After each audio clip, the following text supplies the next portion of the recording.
तो हाय तो everyone, I hope आप लोगों ने कल की वीडियो देखी होगी, क्योंकि देखो कल ये मैंने यहाँ तक पढ़ा दिया था, मैंने वीडियो भी बनाई थी।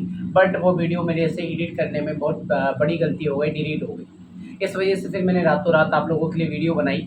इसलिए से मैं कल वो वाली वीडियो डाली थी, 8 से 10 या 12 मिनट की वीडियो होगी। क्लियर है, कोई बात नहीं, आई होप आप लोगों ने वो देख ली होगी। ठीक है, इसके बाद से अपन स्टार्ट करते हैं। शायद कि आप लोगों ने नोट्स भी बना लिए होंगे, कल मैंने यहाँ तक आप लोगों को पढ़ा दिया था।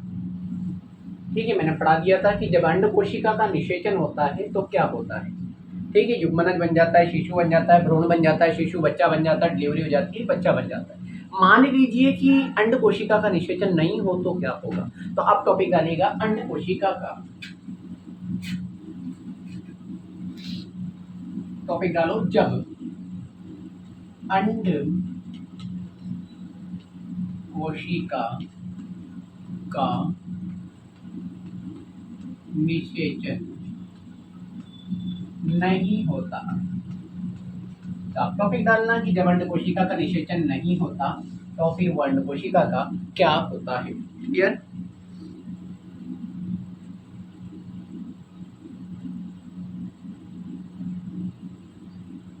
ठीक है, लिखना स्टार्ट करें। हर महीने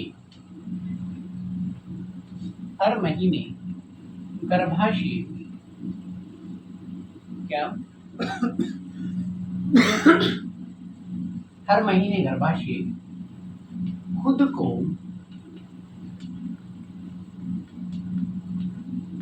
निषेचित अंड प्राप्त करने के लिए तैयार होता है। यानी कि हर महीने आपका लड़कियों में यानी फीमेल में गर्भाशय हर महीने तैयार होता है, किसके लिए? निषेचित अंड को प्राप्त करने के लिए। यानी गर्भाशय तो हर महीने चाहता है कि अंडाशय का निषेचन होगा, सॉरी अंडे का निषेचन होगा, बच्चा बनेगा। तो मान लीजिए जो हमने गर्भाशय ये बनाया था, तो यहाँ पर हर महीने लेयर बनती है। और क्यों बनती है? क्योंकि गर्भाशय अपने आप को तैयार करता है कि यहाँ अंडे का निषेचन होगा या बच्चा आएगा और या धसेगा। इसलिए गर्भाशय अपने आप को तैयार करता है, किसके लिए? निषेचित अंड के लिए। ठीक है, नेक्स्ट लाइन। गर्भाशय भित्ति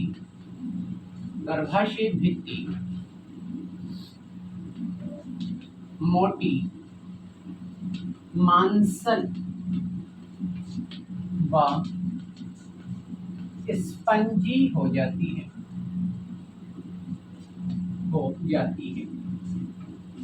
जो भ्रूण के विकास में सहायक है।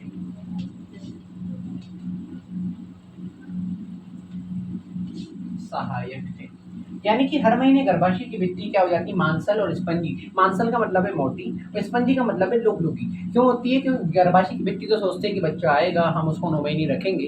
तो गर्भाशय भित्ति मोटी मांसल स्पंजी हो जाती है, क्योंकि भ्रूण को विकास में सहायता करती है। क्लियर थी? जल्दी से उतार लीजिए।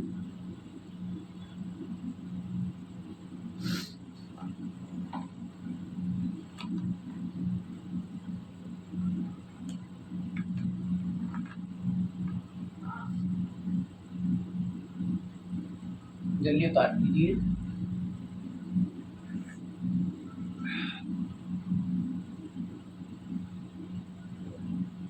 ठीक है, नेक्स्ट लाइन। यदि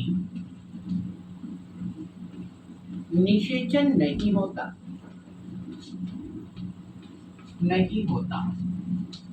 तो इस भित्ति की आवश्यकता नहीं रहती है। यानी कि निषेचन हुआ ही नहीं, भ्रूण बना ही नहीं, अंडा ही है, निषेचन हुआ ही नहीं, बच्चा बना ही नहीं, तो फिर इस भित्ति की क्या जरूरत है? तो मैंने लिखा निषेचन नहीं होता तो इस भित्ति की आवश्यकता नहीं होती है। तो फिर लास्ट लाइन लिख लेना। अतः यह परत धीरे धीरे टूट कर गर्भाशय से योनि द्वारा रक्त व म्यूकस के रूप में बाहर निकल जाती है, बाहर निकल जाती है। यानी अब उस गर्भाशय की जरूरत ही नहीं है। अभी तक समझा देता हूँ मैं। ये गर्भाशय बना दिया, अब यहाँ लेयर तो बनी लेकिन अंडे का निषेचन ही नहीं हुआ, यहाँ बच्चा आया ही नहीं। जब बच्चा आएगा ही नहीं तो फिर गर्भाशय रखेगा किसको? तो फिर ये लेयर हर महीने टूटती है और योनि से किसके रूप में बाहर निकलती है? रक्त यानी ब्लड के रूप में, या फिर म्यूकस, म्यूकस बोलते हैं चिपचिपी चीज को। तो रक्त और ब्लड के रूप में हर महीने ये बाहर निकल जाती है। क्लियर है? छाप लीजिए।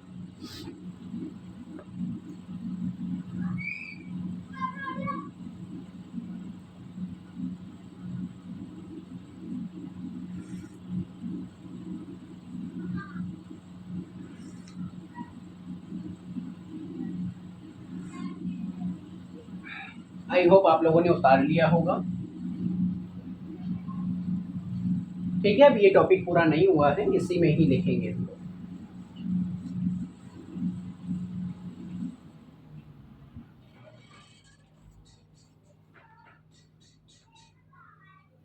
ठीक है, उसी के नीचे नेक्स्ट लाइन।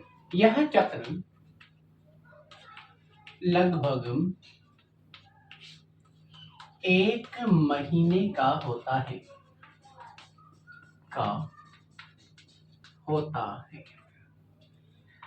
जिसे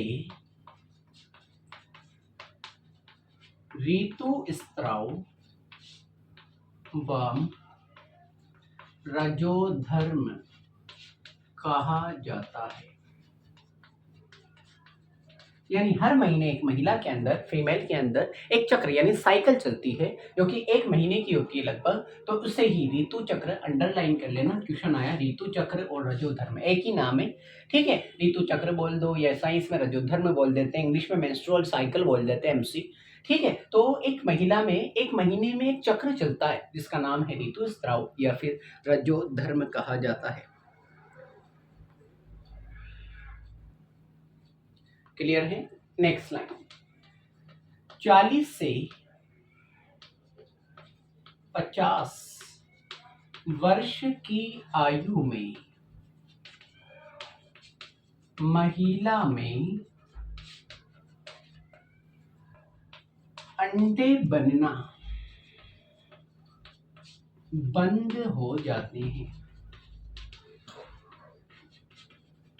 जिससे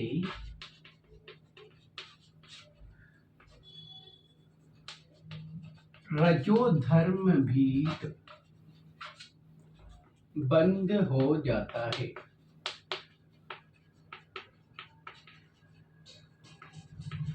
इस अवस्था को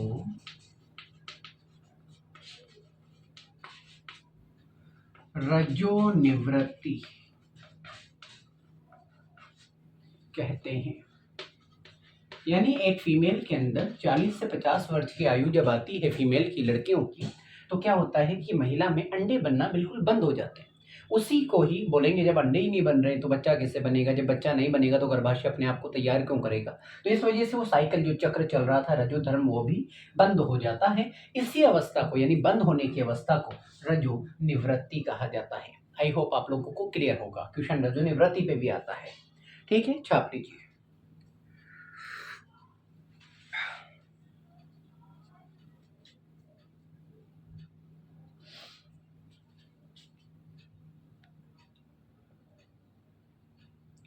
एक बार पूरा रिवाइज कर लीजिए आप लोग।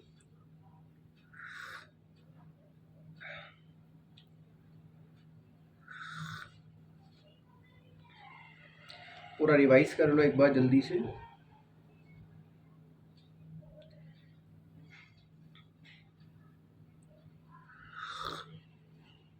यहाँ पर जनन पूरा हो चुका है। नर जनन तंत्र, मादा जनन तंत्र, बच्चा कैसे बनता है, बच्चा कैसे नहीं बनता है, जो साइकिल आती है मेंस्ट्रुअल स्टेज, जो धर्म और रजो निवृत्ति किससे कहते हैं, रजो धर्म किससे कहते हैं, ऋतुस्राव किससे कहते हैं। मान लो बच्चा बनेगा तो बच्चे को खाना कौन खिलाता है, बच्चे का 9 महीने पेट में कहाँ रहता है, अपरा किसे कहते हैं, प्लेसेंटा किसे कहते हैं। ठीक है, बच्चे का भ्रूण क्या होता है, बच्चे का शिशु क्या होता है, प्रसव कैसे होता है, डिलीवरी कैसे होती है। आई होप आप लोगों ने सब कुछ समझा होगा। ठीक है, अपन लोगों ने सब कुछ पढ़ भी लिया है वैसे, तो आप लोगों ने यहाँ तक छाप लिया होगा। यहाँ पे जनन पूरा खत्म हो जाता है। लेकिन जनन वाले चैप्टर के अंदर लास्ट में एक टॉपिक दे रखा है जनन स्वास्थ्य। जनन स्वास्थ्य इंग्लिश में बोलेंगे रिप्रोडक्टिव हेल्थ, यानी एक महिला में या एक नर में, जो भी मतलब मेल और फीमेल के अंदर आप देखेंगे कि जनन स्वास्थ्य यानी उस इंसान का रिप्रोडक्शन से लेकर अपने हेल्थ को किस तरीके से सही रख सकता है, या फिर गर्भरोधन किसे कहते हैं, गर्भ को किसी इंसान को प्रेगनेंसी से बचना है, ठीक है, बच्चा नहीं करना है, कैसे बचा जा सकता है। तो अब इस चैप्टर को आगे की ओर मोड पे लेके चलते हैं और एक नया टॉपिक आप लोगों को सिखाते हैं, आप लोग बैठ के सीखें। क्लियर है, इतना अपने लोगों ने उतारा होगा।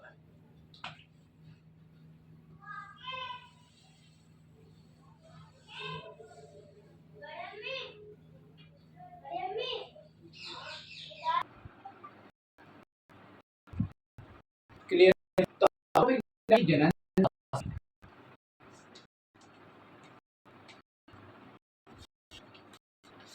स्वास्थ्य रिप्रोडक्टिव हेल्थ, जनन स्वास्थ्य अर्थ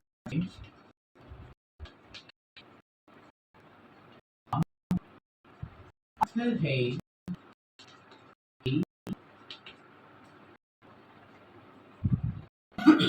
जनन संबंधी सभी आयाम, जैसे शारीरिक, मानसिक,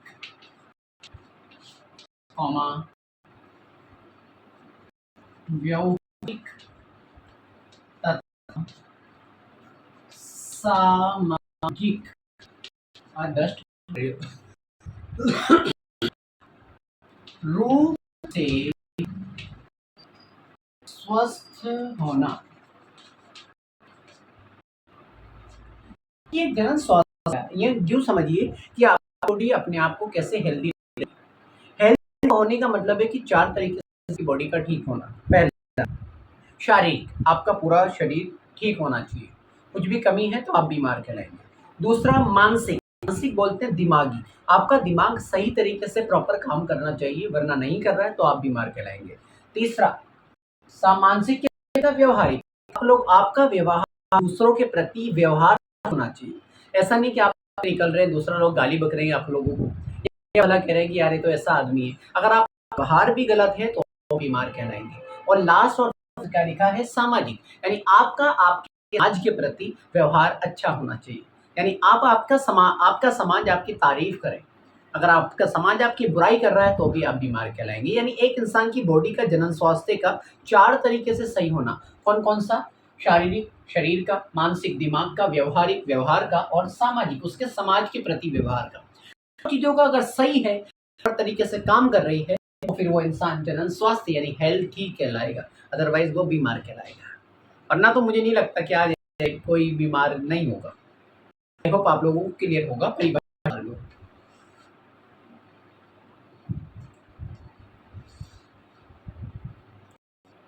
उतार लिए, ठीक है। अगला टॉपिक डालना, रोगों का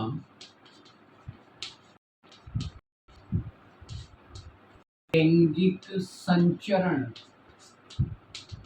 यानी कि ऐसे रोग लैंगिक संपर्क द्वारा फैलते हैं, उन रोगों को क्या बोलते हैं, लैंगिक संचरण होने वाले लोग। कोष्टक में लिख लेना STD, क्योंकि इसको इंग्लिश में बोलते हैं सेक्सुअल ट्रांसमिटेड डिजीज, यानी लैंगिक रोग है, या फिर रोगों का लैंगिक संचरण, यानी लैंगिक संरचना से जो रोग फैलते हैं, रोग बोलते हैं बीमारी को, याद रखना। तो ऐसी बीमारी जो लैंगिक संपर्क द्वारा फैलती है उसे लैंगिक संचरण रोग या फिर STD कहा जाता है। ठीक है, लिखना, अनेक रोगों का लैंगिक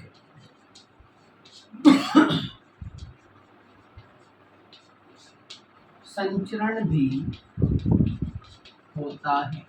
यानी कोई अनेक लोग, बहुत सारे ऐसे रोग हैं जिनका लैंगिक संपर्क द्वारा एक इंसान से दूसरे इंसान में भी वो रोग फैल सकते हैं। उदाहरण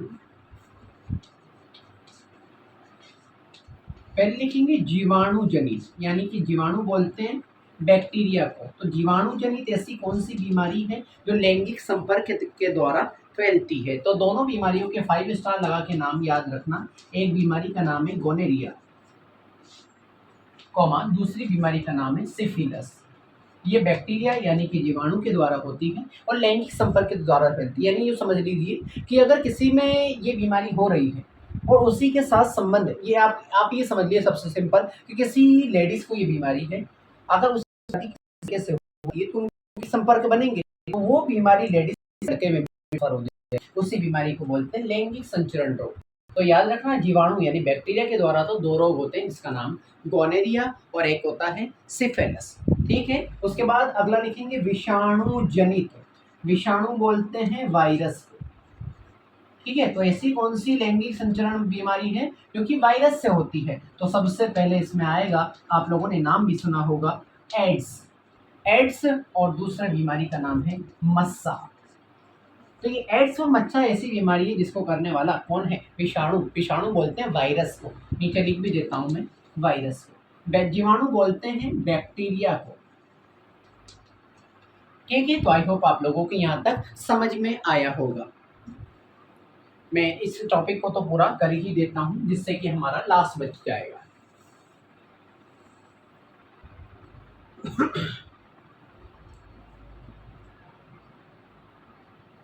ठीक है, 5 स्टार लगा के लिखना। कंडोम के उपयोग द्वारा, कंडोम के उपयोग द्वारा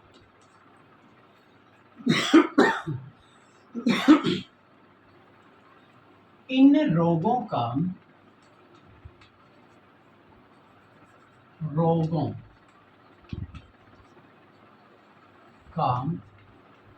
संचरण कुछ सीमा तक रोका जा सकता है।